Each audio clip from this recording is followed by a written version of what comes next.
Welcome to Jackie's Literary Corner. I'm Jackie. It's time for my July wrap up. So, I technically it looks like I've read a lot, but really there's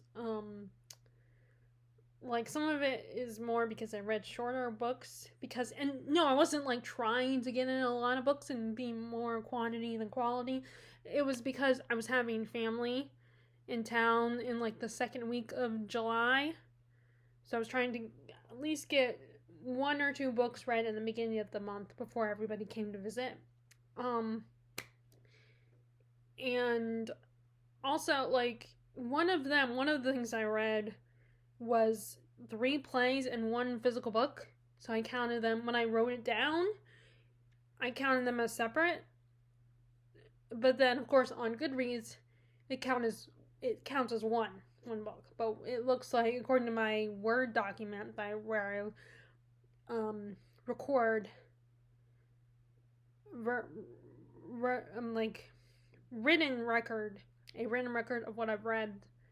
Although I end up deleting those anyway. I guess because I'm worried about the files taking up space on my computer. But anyway, so it does look like I read a lot more than I did. So let's see. Let's start with the first thing I read.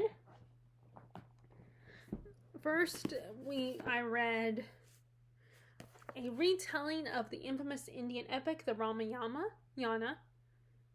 I don't know who the author is of this. I think it's one of those where the original author is unknown. But the author of this retelling, this modern prose retelling, is R.K. Narayan. I hope I'm saying it right. But the story is that Rama is a prince who he meets the love of his life, Sita. They get married, and one day while they're traveling, they are seen by this demon god woman female who and she falls in love with Rama. She wants him, so she is like, I'm gonna get rid of his wife Sita. And it ends up not, and Rama doesn't like her. He doesn't feel the same way. He kind of teases her a little bit because she's beautiful, or at least she looks beautiful, but actually, we're told that it's an illusion. She's actually very, like, not as beautiful. And he eventually realizing her intentions and wanting him to get rid of Sita, he's like, okay, you need to go. I don't feel that way about you. So she tries to get rid of Sita, thinking that if she gets rid of her, she won't, because she thinks Sita has Rama under her spell. And she's going to, and when that doesn't work, she goes after uses her brother, the demon Ravana, to kidnap Sita by convincing him that the Sita is so beautiful and he should have Sita for himself. So a war starts. And I'm not going to tell anymore because then I will give away too much. Of course, there wasn't a lot. I imagine there's a lot more. Oh, well, I guess I should tell you one other part. He does go to seek the Monkey King's help, but the Monkey King has had his throne usurped by his brother, so they have to defeat his brother. That's another plot in the story. I'm sure that in the original epic, there's a lot more that happens, a lot more details, a lot more drama and stuff going on. But this was very fun. It was kind of fun to explore an epic from another culture. And as I said, when I first showed you guys that I got this book, I had first heard about this epic, not realizing it, an adaptation version of A Little Princess from the 90s, where Sarah Crew tells this story to her friends. But it is a little different. Her version is a little bit different than the original. And it does not include the encounter with the monkeys or anything like that. Which, by the way, I thought that was a really a little fun part. I like the whole encounter with the monkeys and the Monkey King, and having to, forming an alliance with them, and he has to go and trick the Monkey King, the true Monkey King's brother, and all that. That chapter was fun. Um, Now, because this is an older story, and it's from a different culture, there were things of it, like the way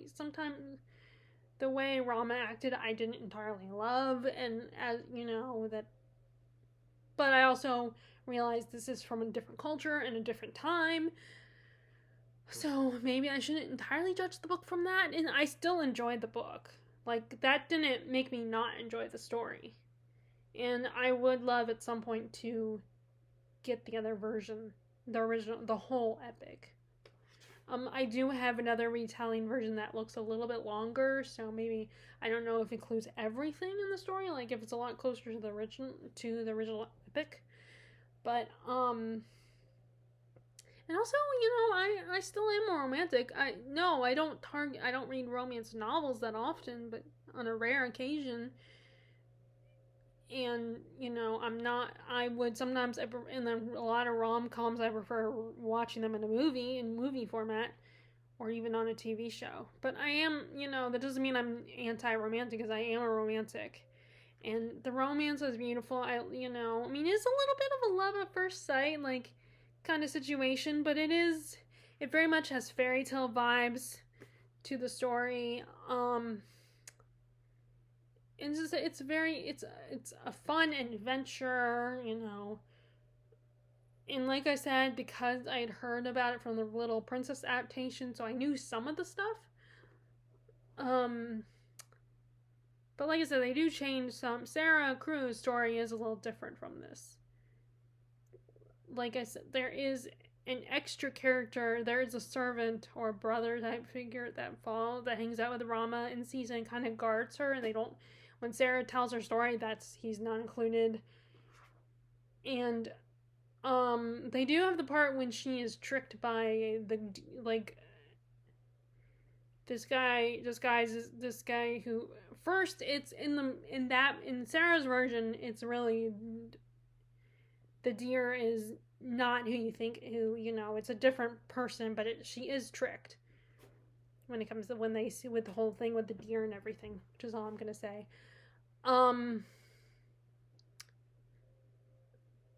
But it was really exciting to read the original story. I mean, it's not the whole story. Obviously, it's a shortened modern prose version of it. And there's, like I said, there's probably a lot of other stuff. But it was good. It's a good, way to get a taste of the story, I think. And it did allow me to, at least, so that when I read that other version, I'll have some idea of the plot of the story. I'll have an idea of the plot of the story, but yeah, I enjoyed that. I also started reading the Oedipus cycle, the Sophocles plays. I read the first two in this, the Oedipus the King and Oedipus at Colonius. And I did read Antigone recently. But in this one, the Oedipus the King, he is a king who, his friend Creon shows up needing his help because one of his subjects, like a nobleman or another king, I don't remember, got killed. And he is trying to find the killer, but no one is going to confess. So he gets Oedipus to help him. He's trying to get Oedipus to help him with that. And that ends up being a mistake for Oedipus and leads to his downfall. And Oedipus at Colonius is kind of the aftermath of that downfall. What happens next to Oedipus. And Antigone is about his daughter, we're technically introduced to his daughters at the end of the first play, but they don't play a role until Oedipus at Colonius. Then they play a bigger role. We actually get to know them a little bit. And then Antigone, the daughter who ends up helping him in Oedipus and Colonus, plays the story. It's her story in Antigone. And it's hard to talk about because I don't want to give anything away. but it was a very interesting story, but it did feel a little like I was missing some stuff. Like you were in the middle of the story. And I wonder if there's more to this story than what Sophocles puts in the play. Because, of course, maybe it's the nature of a play that they can't include every little detail. But I feel like there was more stuff. Like, you're definitely thrown into the story. Like, you should know, maybe Sophocles expects most people, this original play, people would probably know the story of Oedipus already. And the people that see these plays. So that might be my problem, is because this is my first foray into ancient literature. And I've heard all the names, and maybe occasionally every so often I get little bits of, information on these, but I don't know a whole lot until now, of course, like more recently.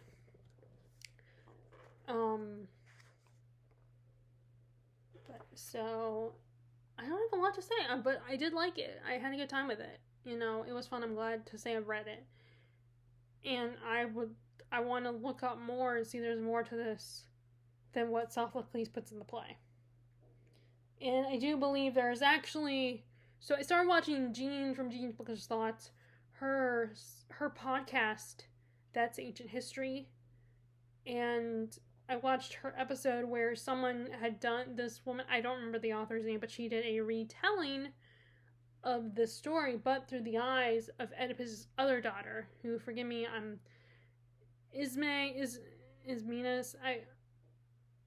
just his other daughter, I do not know how to say her name, because she kind of is put off to the side. Like, the story focuses more on these starting in Oedipus at Colonius, and then of course, Antigone is all about Antigone, his other daughter. She plays a bigger role, while the other daughter is not as seen as she's in the background, or doesn't like Antigone's actions and doesn't approve of them. One tries to stop her doing what she does in the story. So, in the episode, this woman wrote a book about this character, about the sister, that is not as prominent a feature amongst these plays. Which I'm curious about reading that. There's a lot of, because I've only really read Circe, and I've tried Song of Achilles, but that's it. I would like to get back into some of these retellings and try to explore more of them, like read them. But I'm also wondering if I think I could still enjoy these stories. Like, I still enjoyed Circe, even though all I knew was she's from the Odyssey, and although I might have read the Odyssey. I don't actually know. I think that book was what got me to give another chance to the Odyssey. So I read the Odyssey because of Circe. So, but I still enjoyed the story. So I think I could read these retellings even having not familiar with the original source material. But I would still like to familiarize myself with the original source material. And that's why which is what motivated me to read this. I was motivated originally why I bought it. I was motivated, but I finally picked it up. Like, I kept meaning to pick it up, but I never did, and finally I did. So yeah, I read the last play, Antigone, more recently, but I figured I'd go ahead and talk about all three of them. Or at least talk about my thoughts on the whole thing. Okay, so let's see, what else did I need to call up.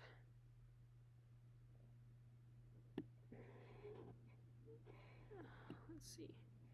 Okay.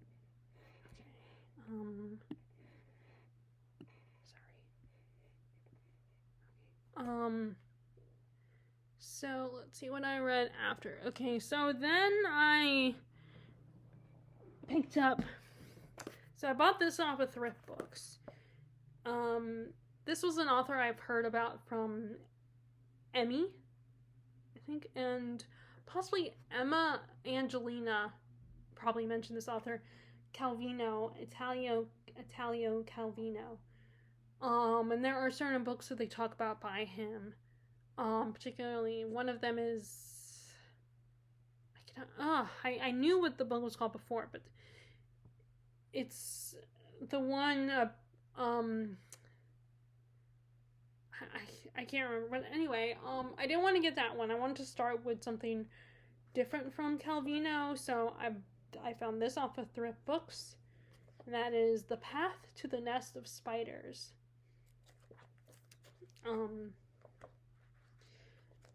So in this story, it takes place during World War II, and our main character is this young boy. Let me see if I can tell us his name. Pin, a cobbler's son, or cobbler's apprentice, and he is raised by his sister, who is a prostitute.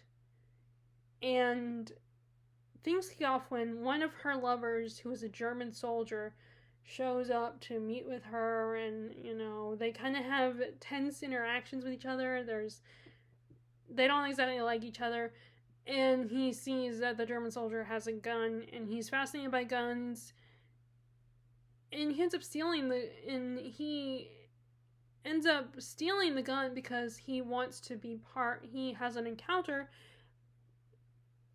with this partisan group of these guys from this partisan group, and he wants to prove that he's a man, that he's a tough kid, he's a soldier, he's a man, and he steals the gun. But of course these guys don't take him seriously because he is literally still just a kid.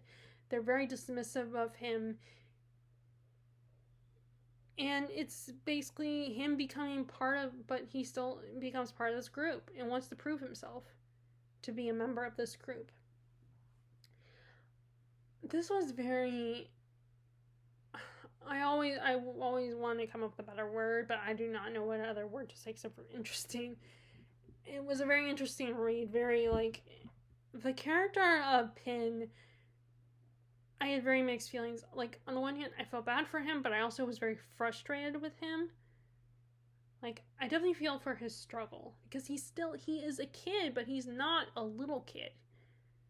And he's in a very he's in a war-torn country. And he's kind of been forced to grow up and take care of himself. He spends all his time trying to prove his parents, essentially, I think his mom died, and then his dad abandoned them, and his sister doesn't really care about him all that much. So his only experiences are his only encounters with men, people that examples of how to be a man are these guys that come to the bar that patron the bar that is under their home where they live. They live in kind of an apartment, him and his sister, and so he's always seen all these tough guys who think his sister is beautiful, and and that's his only example of manhood, and he is determined. He doesn't like grown-ups, but he also wants to prove himself to them, prove that he's a man, and he's very much struggling with that. And he's a kid. He's at a very vulnerable age, and he's trying to act tough, and I'm not scared, I can handle guns. And oh my god, when he was the chapter where he's playing with the gun is because I kept worrying it was gonna go off. It, made me so anxious, that part when he's just fiddling with the gun. And he's just I'm like, kid, put that gun, stop playing with it. You could shoot yourself. And his determination, but the same, I also get very frustrated with him because I'm like, you are still a kid. You're not a grown-up. You're not an adult. And you don't need to prove yourself. Why do you want to grow up so fast? Why don't you want to just have fun and live your life? Because one day, when you do grow up, you're going to regret it. You're going to wish you could go back to your childhood where you were innocent and free. Now, of course, this is a horrible turning point in his country, full of turmoil. And he's just trying to survive and get by in the world. And, it's, and I did feel bad for him and the frustration of how these people never took him seriously, because I get how, even adults aren't always taken seriously by their peers. Adults can dismiss other adults, but it's even worse when you're a kid, because you're not a grown up yet, you're not mature enough, but you're not like a child either. And a lot of times you are when it's a situation like this where you're forced to grow up really fast, like, people want to protect your childhood, or just don't take your adult, don't take you as seriously. It's like, and you don't know which one is which. Like, if people are mocking you and like laughing at you for trying to act all tough and act like a grown-up, then yeah, maybe they're just not taking you seriously. But there are some people who do want to preserve your childhood, your innocence, and Pin does encounter characters like that want him to stay a kid forever and preserve his innocence. And there's also people that, they're not taking him seriously is slightly justified. Not that he doesn't. It's more because, not that he messes around necessarily, except for, well, when he was playing with the gun, yeah, he was messing around, but he was getting cocky. And he does come off as very cocky at times. But there are some times when it's more about them realizing that he doesn't know any better. He doesn't understand. He's all eager to grow up, and he's all like, I'm tough, and I can do this, and I know things you don't. Like, that kind of attitude. And he just doesn't understand that he is still a kid, and there are things he doesn't not know. It's not because he's stupid, but because he's a kid, and he's not mature enough to handle a lot of these situations. And the title refers to the fact that he finds a spider nest in the ground, and he's all proud of it, and he's uses this as a way to lure people to him. He's like, well, I know where you want to come see the spider nest? And of course they don't take it serious, because spiders don't, where he sees the nest is not traditionally where spiders have their nest. So people are like, they don't believe him. They think he's just making it up just to get attention.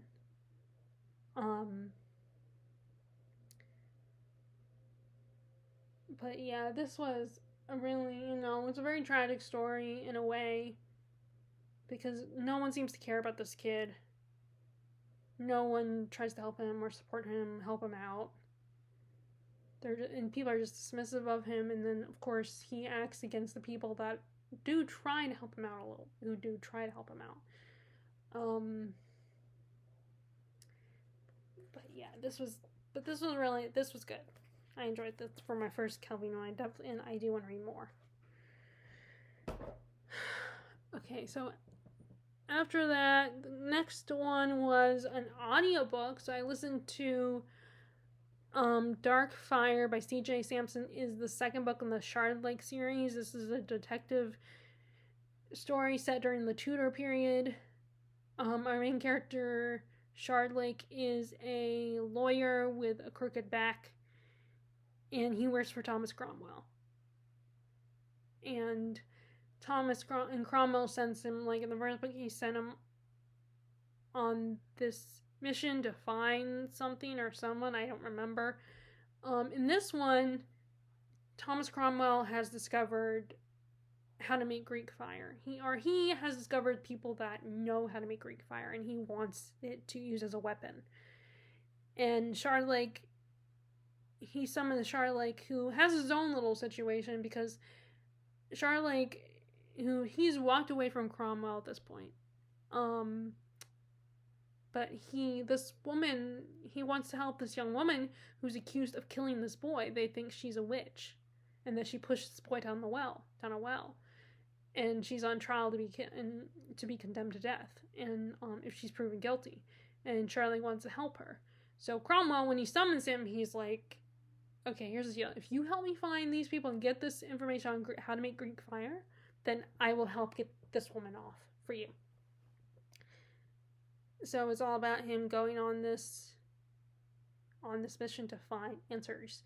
He's kind of merging the two cases together, because Like, Cromwell wants him to focus on finding the Greek fire, but he still is very anxious about this girl and wanting her, wanting to save her because he believes she's innocent.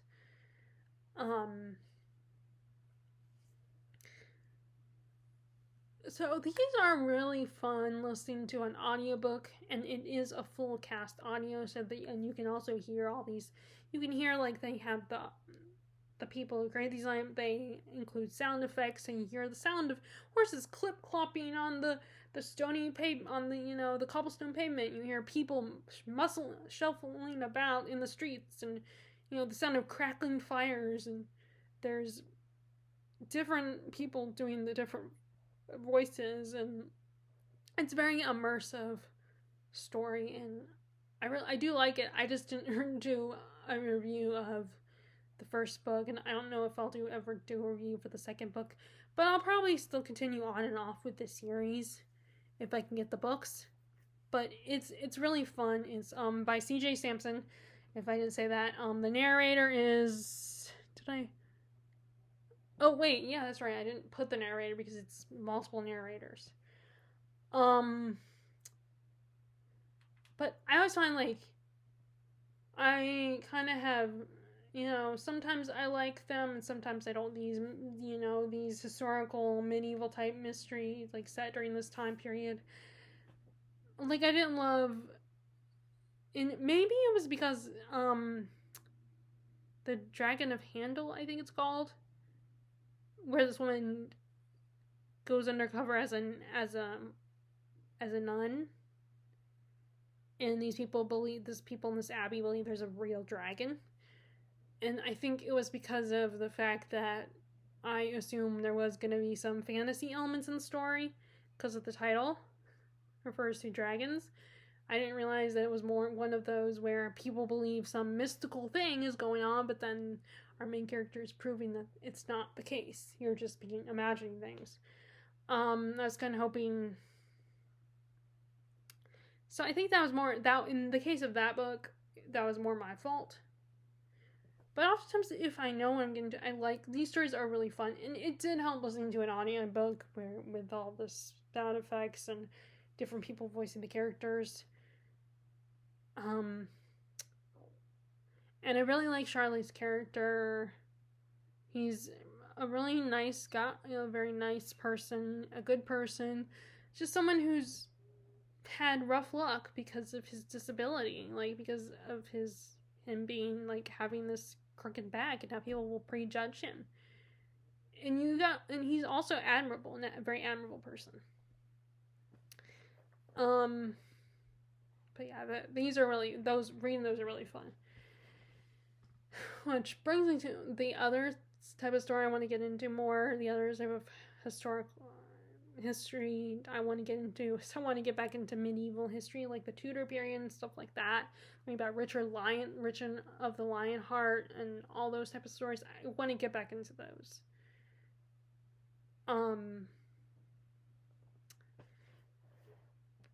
But okay, so then I'm afraid, which, by the way, so a few of these are library books, so I don't have physical copies of them anymore, and I am taking a break from the library again. I just want to make sure I don't take too long before I go back again. Because, like, it does give me, I'm sorry, I'm not going to change my mind. You cannot tell me I'm wrong here, because you don't know how I feel. It makes me anxious because I'm trying to prioritize my library books when I get borrow library, because I'm borrowing them, so why am I going to let them sit there? I'm going to read them, but it's going to take me time. And then, because I'm anxious about making sure I finish them, I'm not going to read the books I own. I'm not going to prioritize those. I'm going to prioritize the library books. And yes, I can renew them, but that doesn't change the fact that I will still prioritize the library books. So I know I keep repeating myself, but I'm always anticipating someone questioning me, and be like, oh, you can renew them, and, reminding me how, because yes, there are people worried about the libraries disappearing and everything, and I love the library. I still want it to be there. It makes me anxious. And So I kind of want to spread out my time when I go to the library, but not spread it out too much like I have done in the past. So like I said, I don't have, so long story, back to the topic at hand, I don't have some of these books physically, but anyway. So this next one was I'm Afraid You've Got Dragons by Peter S. Beagle.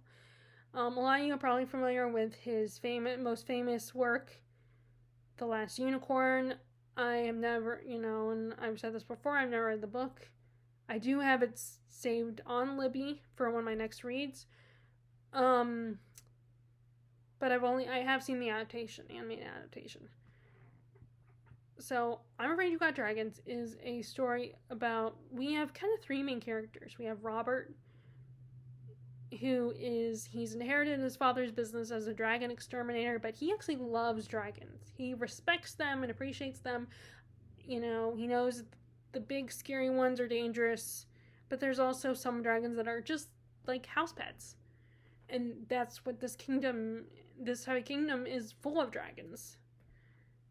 And he is summoned to the palace because our second main character, Princess Cerise, she has finally found her husband. Her parents have been trying to introduce her to several princes, and she has an encounter after she's left to go outside, and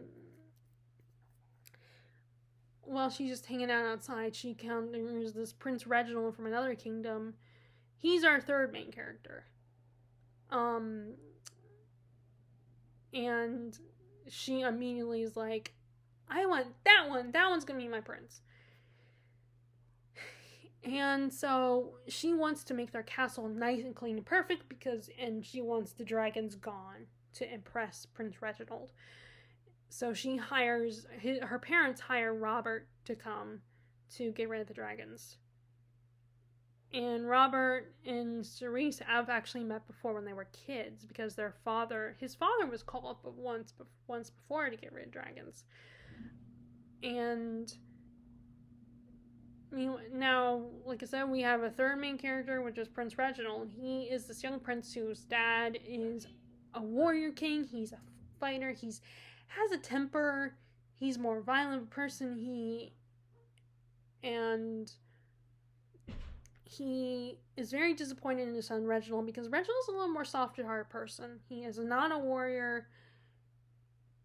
He doesn't know how to fight monsters or anything like that. And so Reginald, with a valet that his father hired, I do not remember that character's name, they decided they're going to seek out a beast for Reginald to prove himself and fight and hunt down and fight. And also, along the way, Reginald needs to find a wife. So he has decided that he's going to marry Princess Cerise, but he wants to prove his worth as well. So he tells the king and queen that he cannot, marry her until he proves his valor and slays a monster. So his valet and him make a deal that Robert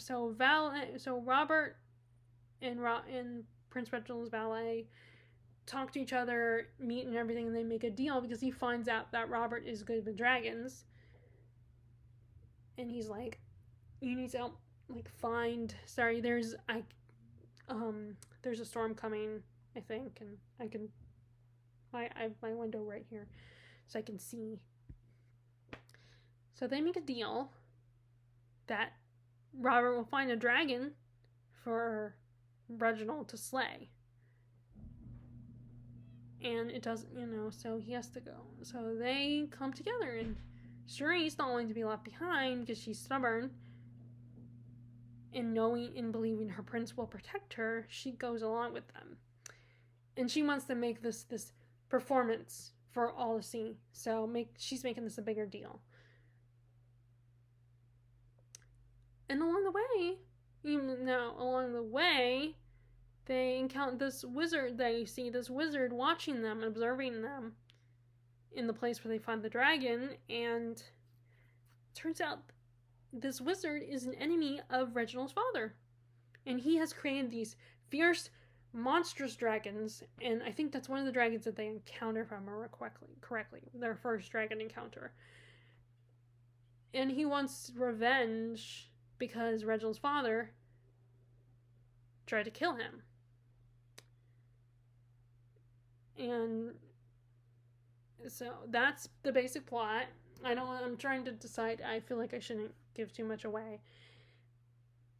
So this was fun. It was a lot. It was humorous. It was a light read, and like, there was a lot of unexpected aspects of the characters that I liked. That like I like how Prince Reginald was actually a decent, humble person. Like Beagle could have made him arrogant and a selfish prick, but he actually was very humble, and he doesn't want, if he fails, he doesn't want to take credit if he fails at this, like at the task of slaying a dragon. And that's the kind of deal that his valet was trying to make with Robert.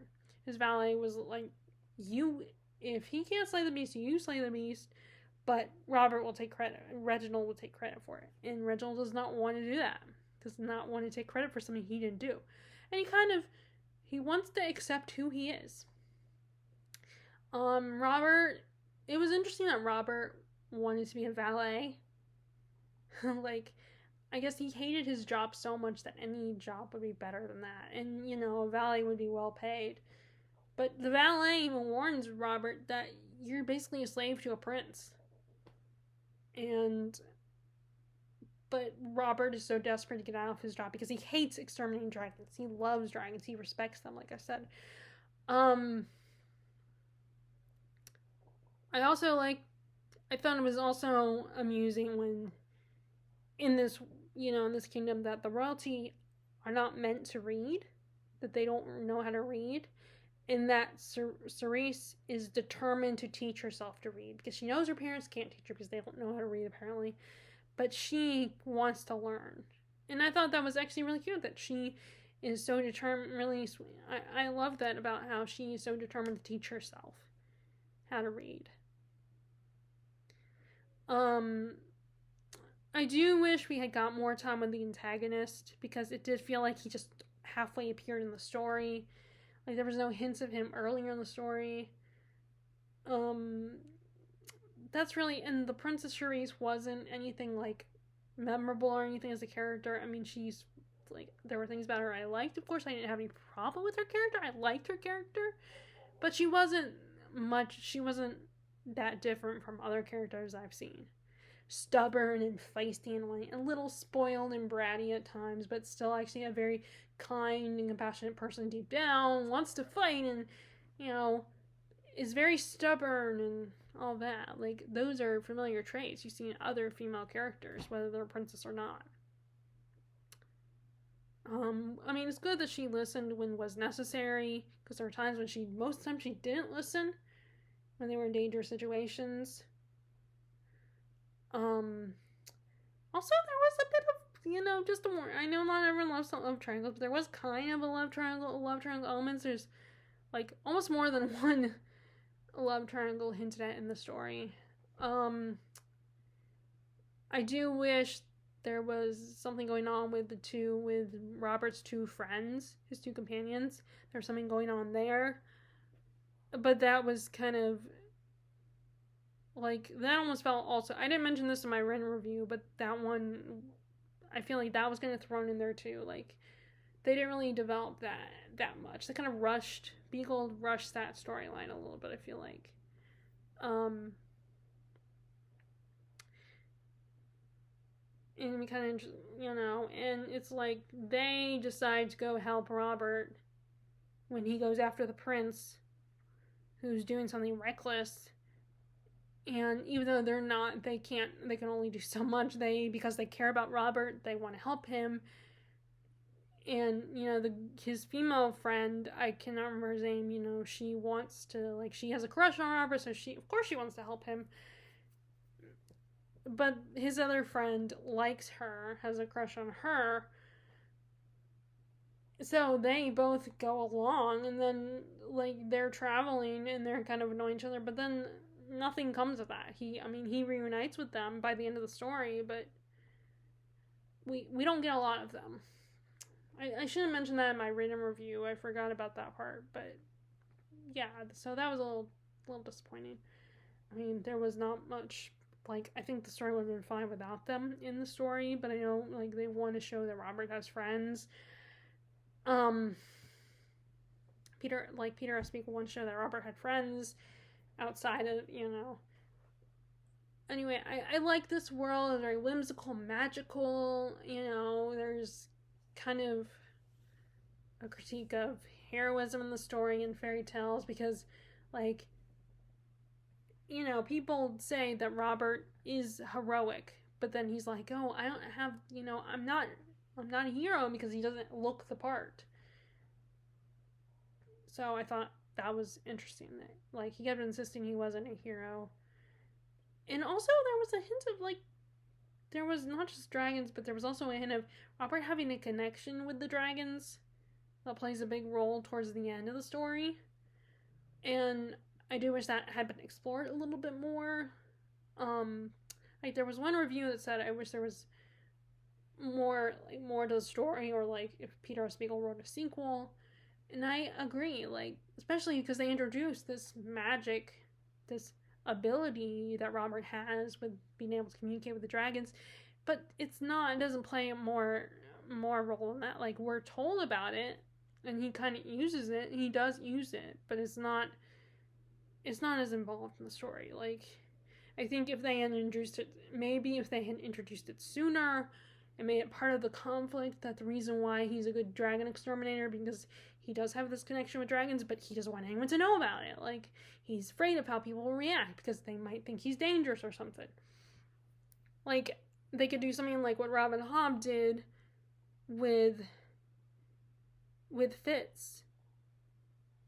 And one of his power, he has two gifts that he inherited from his family, and one of them is, I can't remember what they're called, what the two gifts are, but one of them involves being able to communicate with animals. And the wit, that's what they call it, the wit. And people are afraid of it because there's the risk of Fitz being more connecting so much with the animals, he becomes more beast than man. So people are very afraid of that. So I feel like I would have loved Peter S. Beagle to do that, something like that, with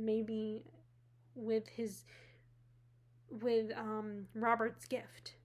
Like, I think that'd be a little more interesting if they had done, if Peter S. Beagle did that. But I guess that wasn't the main thing he wanted to focus on the story. So,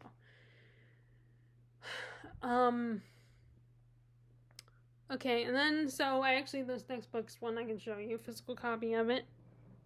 I reread Mansfield Park, and I'm one of the people who actually likes it. I know it's not most people's favorite, when it's up against books like, Emma and Pride and Prejudice, or like, Persuasion. But, like, this is like the stepchild book by, but, so, in this particular story, if you guys don't remember, this is the story about Fanny Price. She comes from a family where her mom married a sailor, and who lost his job, and he's a drunk, and they have a lot of kids. And so Fanny's two aunts and her uncle decide to help their sister by taking in Fanny and raising her amongst them. And she's at first not too keen on, because she's scared about leaving home and everything, and she misses home, and she wants to write to her older brother that she's close with, William, who he is a sailor. He's joined, so he is gone almost the whole year, and she wants to write, and, like, she is largely amongst her cousins. She is amongst her relatives. She is either largely ignored or bullied by family members. And only her cousin Edmund is the only one who offers her kindness. He helps her be able to communicate with William and write to him. He offers her, comfort and solace. And as she gets older, she becomes infatuated with him and falls in love with her cousin Edmund, which would have been normal back then. And everything's great until the Crawford siblings show up. They are brother and sister Mary and Henry Crawford. They are related to one of their friends, one of her cousin's friends, or I should say aunt and uncle's friends. And they kind of charm their way into the family's lives and form bonds with Fanny's cousins. But they are very immoral people, and it's all about this whole Fanny growing up and being amongst this, and just her coming of age, and the relationship between her cousins, the Bertrams, and the Crawfords. So, not a lot going on in this story. Like, it's a little more quieter of a novel, and Fanny is not as confident. Her personality isn't as big as as the other characters in Jane Austen's novels. She's a little more quiet. She's a very moral and very principled person. Knows what she believes in. Like, the most interesting characters are probably the Crawfords. They are the most compelling characters in the story, but it was really fun to reread this, and like I said, I like this story because I like how it looks at morality and these characters that Fanny has to deal with kind of make the story very entertaining and engaging. And I admire Fanny and her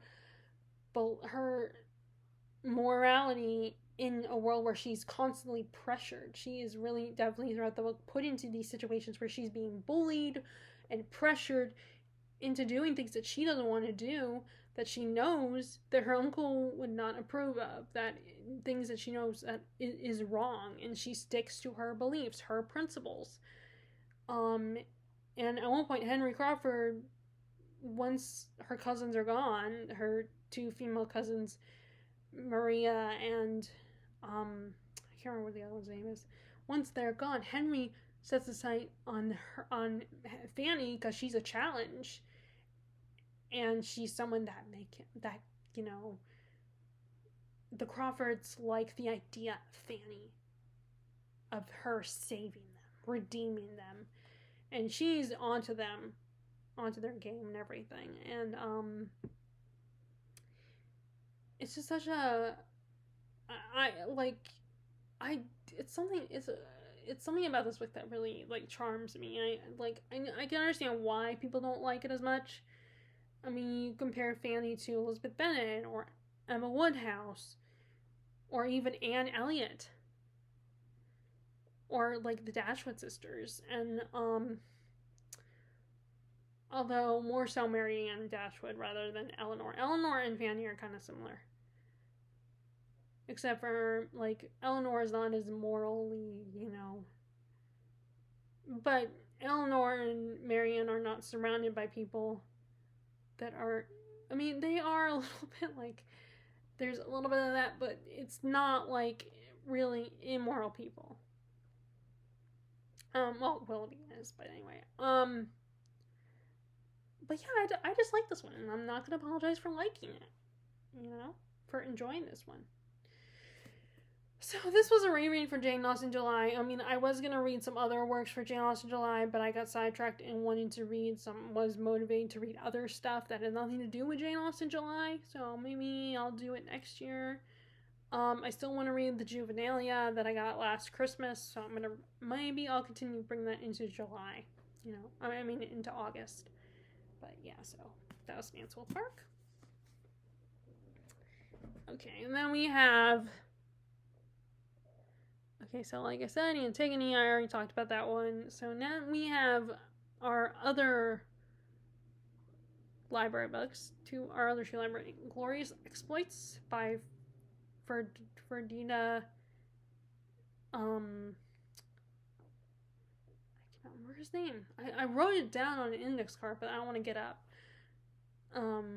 and get it, because I was recently watching someone's video where they talked about how they personally don't like it when people do that because it feels unprofessional. So I'm trying not to do that. I should have grabbed it. I should have been more prepared and grabbed it. I tell myself I'm trying not to do that kind of stuff where I forget to grab things, but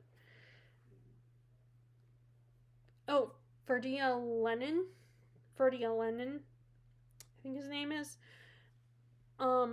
So this is around, like, in ancient times during the Peloponnesian War. The Athenians have lost, and a bunch of them have been put into the Syracusans have taken over, so they put a lot of Athenians as prisoners into their quarries.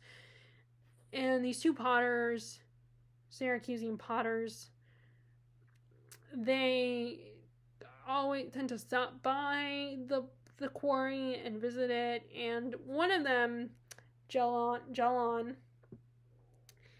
he comes with the idea because one of the things he likes about Athens is their plays. He's a big fan of Euripides. So he and his friend, I cannot believe this escaped my mind. He and his friend, oh my god, I cannot believe it slipped my mind. His name, our narrator. He and his friend, whatever the narrator's name is, they come together. Like, he suggests to him that they put on one of the Euripides' plays, and use the Athenians as their cast, as their players. And they'll pay them in food, because they kind of feel sorry for these guys. So, Lampo, that's his name, Lampo's the other one. So they end up, you see them the whole part going through the process of encouraging the Athenians to participate in their play and everything. Like, and Lampo even forms a bond with one of his lead actors. I don't know how to say his name. Forgive me. Like, I keep wanting to call him, when I was reading, I kept wanting to refer to him as Patches, but that's probably not how you say his name. And forms a bond with Patches, and they end up eventually deciding to not only put on Medea, but they're also going to put on the play The Trojan Women, which is at the time, was the most recent play that Euripides had wrote. It was his newest play. And it's all about them preparing for the play, and it's also, the subplot is that Lampo meets a slave girl that works at the local bar or tavern he hangs out at. She's one of the, like, a waitress, and later she ends up, because she has a really beautiful singing voice, ends up being a performer in the bar. He falls in love with her and starts spending time, and wants to spend time with her, even wants to buy her off of the guy who runs the bar. So that, and her name is Lyra. So there's that subplot while they're trying to prepare for the play, to put on those two plays, and it's all about them, those two plots, doing the. This was really, I enjoyed reading this book. This was fun, and because I don't read a lot of ancient history, I don't have as strong of a connection to the story, but I did enjoy it. The author is part Irish, part Libyan, and so there is some Irish slang in there as well, like, throughout the book. And I'm trying to, understand why is it just because he is half Irish and he wants to honor his mom's heritage? I don't know if there's a reason, like, it's supposed to symbolically represent something, why he has the characters kind of speak more modern and with Irish dialect or something. I don't know. Which makes me feel really dumb that I don't know that, if there's more to it than that. I really like Lampo's character. He's someone that's desperate to, wants to impress people. and want people to think he's cool and stuff, and he's more than he seems. But he kind of puts on a play and performance himself, like pretends to be a certain way, but he's a lot, pretends to be, almost naive. But he's a lot smarter than people give him credit for. And then Jelen, I like how he's so passionate. He really cares about this play, and he really respects the Athenians and their theater. But he's one of those gets really enthusiastic, but when things don't go exactly how he hoped they would go, he, has setbacks and he kind of gives up. While Lampo, he doesn't exactly give up, but he will make a fool of himself and screw up. He's more prone to screw up, but then he will do whatever it takes to fix the mistakes he makes. There's also sort of an antagonist in the story with Bitson. I don't know if I'm saying it right. He's one of the Syracusans who kind of runs the quarry, but his family got killed by some Athenians, so he hates their guts. He is disgusted by them. He wants to abuse them, wants to punish them. He's very angry. He's a very angry man, and he's probably the only threat to their play, to them putting on this play. And then another character are a bunch of kids that Syracusan kids who at first don't trust the Athenians, don't like them, and are anti-Athenians because, the Athenians during the war, their families were killed, their parents were killed, their siblings and all of that, but somehow they are convinced by Jelen to help them out in the play. And at one point, one of the younger kids ends up participating in one of the plays.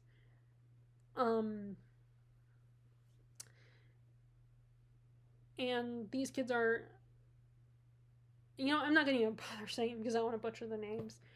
I really like those kids. They were fun. They were, kids that act all tough and stuff. Kind of like Pin from, The Nest of Spiders. The Path in the Nest of Spiders. But a little more because they're a little bit younger than Pin. They're a little less frustrating. Because they're not, you're like, they're little kids. They don't, And they actually kind of, start forming friendships with the Athenians that are participating in the play. They actually come to like them and enjoy their company. There's a bond that forms between these people. And even though that's probably not one of the main themes of the story, I do, the most important aspect of the story, I personally, as a theater person, really appreciated the camaraderie that forms between these people and their excitement and passion, and seeing the process of putting on a play and what these characters are doing, and the two guys, Lampo and Jelen, getting all the stuff they need for the play and trying to find what they need, like a producer and someone to make the costumes and build the set. And seeing that whole process was really fun for me. And it was kind of nice because I was somewhat familiar with some of the contents, like the Medea and ancient literature and stuff, and I had some idea of what they were talking about. And I do actually before I even heard about Glorious Exploits, I did at some point got a book that was on the history of the war, the Peloponnesian War. I can't remember who the author's name is. He's a famous scholar from ancient times. I had one years ago. I bought one from the Outpost, Given's bookshop. It's actually called the Outpost. I've always called it Given's or the Roast Office, which that is part of another problem that recently that has happened with the bookshop and the Roast Office. But yeah, so anyway, that's a whole other story. But anyway, so I got that book not realizing, actually I might have got it from Black Castle Books. I don't remember. But anyway, I have the book. I haven't read it yet, but I got it even before in Glory, I want to say Glorious Bastards, but actually that's not what it's called. glorious exploits. It's so now I kind of want to read that book. I'm apprehensive though about nonfiction, like especially older, particularly older nonfiction. Like because I've tried Edward Gibbon's The Decline and Fall of the Roman Empire, and it's a lot to read, and it's very dense, and it's pretty probably tough for. Excuse me. It looks like a tough read, a lot to read, and very overwhelming. But anyway, so now that I've read this book, now I kind of want to read that book, A History of the Peloponnesian War. Okay, so let's see. Then we have Nicked by M.T. Anderson. So this, as I kept saying when I was talking about this book, it's probably not the kind of book I would read right now because of what it's about. Like particularly if you're a seasonal reader. But basically, this is about a monk, Nicephorus. I don't know if I'm saying this right. He is a monk in an abbey in Bari, and he has had a dream recently about St. Nicholas. So the abbot, he goes to the abbot, tells him about the dream, and the abbot thinks that this means that St. Nicholas is not happy where he's buried, and they need to bring St. Nicholas to them so he can heal the sick, because there's this breakout going on in this community, in the abbey and in the village. But Nicephorus is not sure about it. He doesn't know if it's just a dream or it's being interpreted wrong. And so, but he's of course going to follow in the orders of his Abbot Helios. So they hire a thief, Tyon, to go to the city Lycia where the St. Nicholas is buried. They also have this guy who calls himself the Factor, come along with them as well, and they want Nicephorus to go with them to keep an eye on Tyon because they don't trust him. They're worried that he would betray them, especially because he was already approached by the Venetians because they also want the remains of St. Nicholas. And of course, it's like, you guys already have plenty of saints. You don't need another one. So they travel by boat to where the city in Lycian where St. Nicholas is buried. And they are also being followed by Venetians along the way. And one of the problems with Nicephorus is, first of all, he is still in doubt of this mission. He doesn't think it's a good idea. But also, he is honest to a fault. He cannot tell a lie.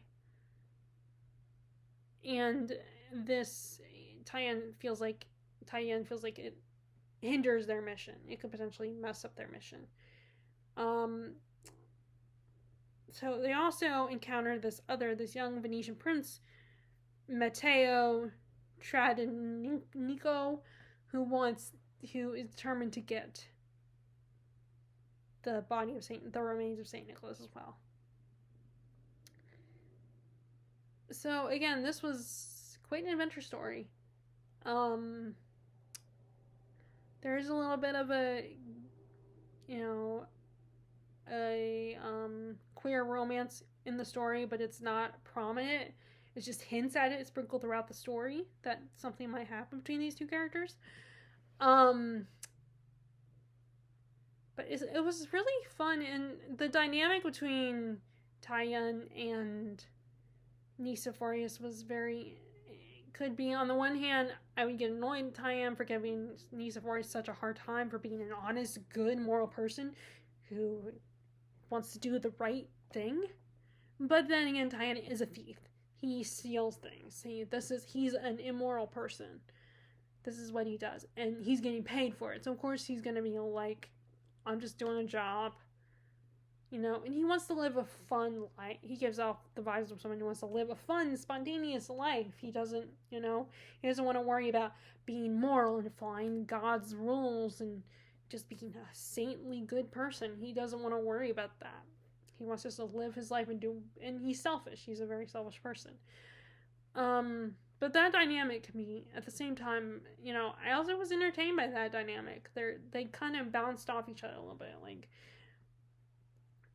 you have the character, like, they're almost like those friends where you have the one friend who's very fun and spontaneous and encourages you to do something crazy and take risk and stuff, and then you have the one who's the friend who's a little more cautious and is kind of more shy and reserved and not as is scared to take risk. And that dynamic is always interesting because they both bring out the best in each other, and there is potential for that with these two guys.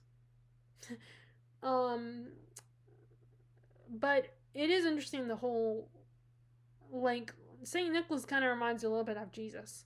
A little bit with his ability to heal people. But he's a little less mellow.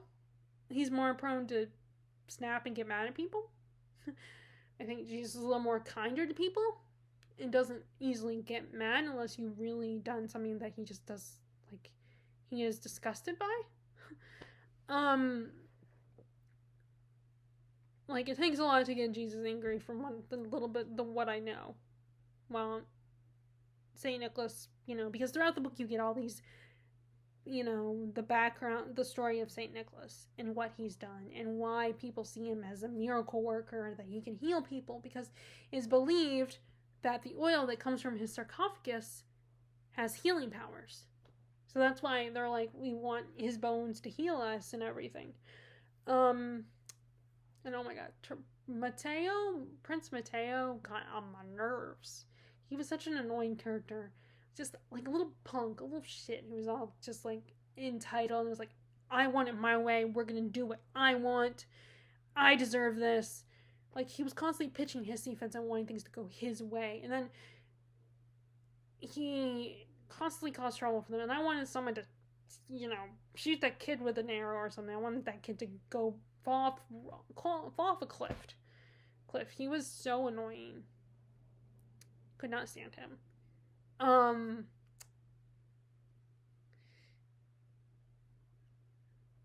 But it was just a really, I can't think of another word. I mean, I don't want to use the word interesting, but it was a engaging story, intriguing mystery, and where are they going to find their remains, and what, you could, like, I could tell there's something going on between Nicephorus and Tyann with the developing friendship they had, which could be more than just friends.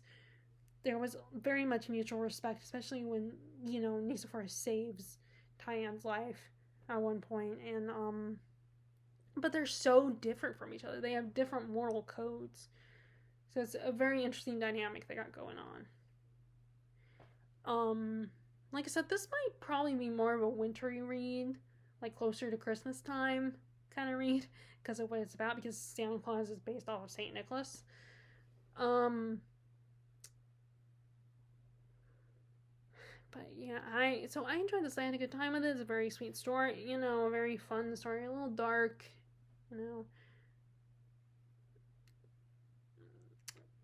Yeah, so that's all I gotta say about that one. Then we have, so I literally just finished Archanians. I just went and Googled how to say that, but now I forgot. Archeons.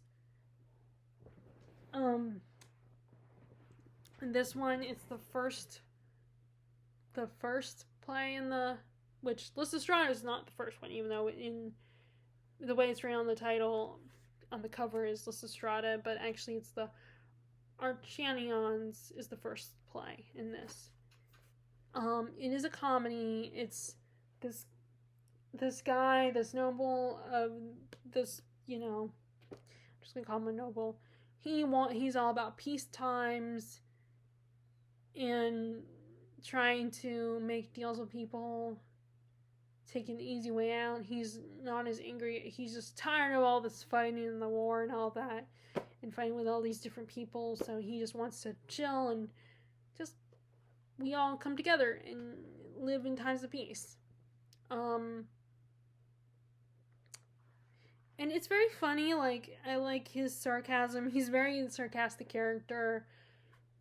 Our main character, and his interaction with all these people and how he mocks them and how he just wants peace. He wants things to be normal and routine. He wants, to go about his life and just live his life and not for the war to keep going.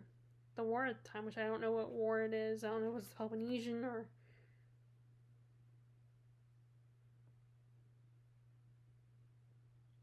Oh, the war with Sparta.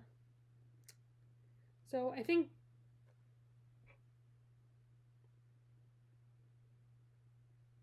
Yeah, they're all kind of the similar. All these... Oh, well, The Clouds is more of a satire on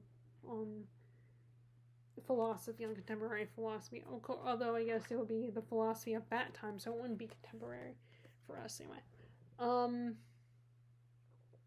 But yeah, I enjoyed it. I was very amused by it. Because I don't have a lot to say, and plus I'm not really an expert on this kind of stuff, so I don't really have a lot of strong thoughts on the story, on the play. But I enjoyed it. It was very entertaining. I did read the introduction, but there were times when I was reading that I was tired. So, like right now, for instance, I'm feeling tired again, and I had a cup of coffee. So anyway, so yeah, I was able to squeeze that in today. I have one more day of July, but it's not, I have one more day in the month of July to go, but I'm working tomorrow. I go back to work tomorrow, so I'm not going to probably do a lot of reading. And I'm going to be tired. I'll read a little bit before I go to work, but I'm also going to be tired when I come home from work. So I'm definitely not going to do a lot of reading.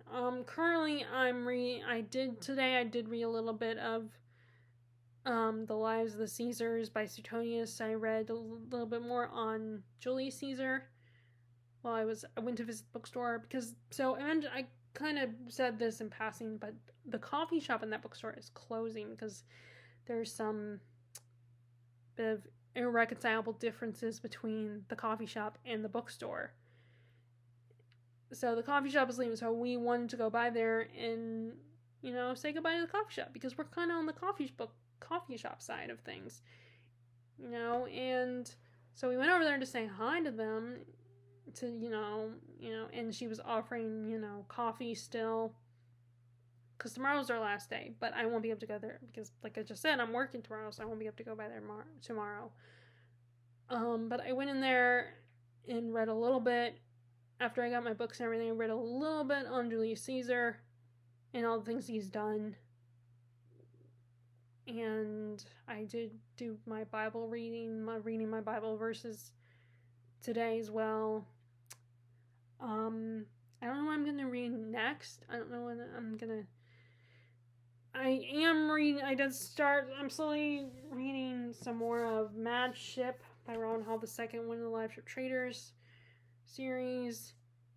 And what's going on is, like, I don't know what's gonna happen with Kennit. I mean, I don't think Robin Hobb will kill him off just yet. I don't think, but he has, Wintrow has to cut off his leg, and again, like, Althea is kind of questioning things and her role in the family, and being like, she loves being on the ship and sailing the ship, but she's kind of in this place of, maybe I need to let it go. And also she's kind of trying to decide what she wants out of life. Does she want relationships? Does she want romantic relationships or not? Like, and the last part I read is our ship, they encountered some people that, I cannot remember what they're called, but these people want their ship, want to take back the ship and want ownership of the ships and everything, want them all back because they want to police the pirate activity on the sea, on at sea.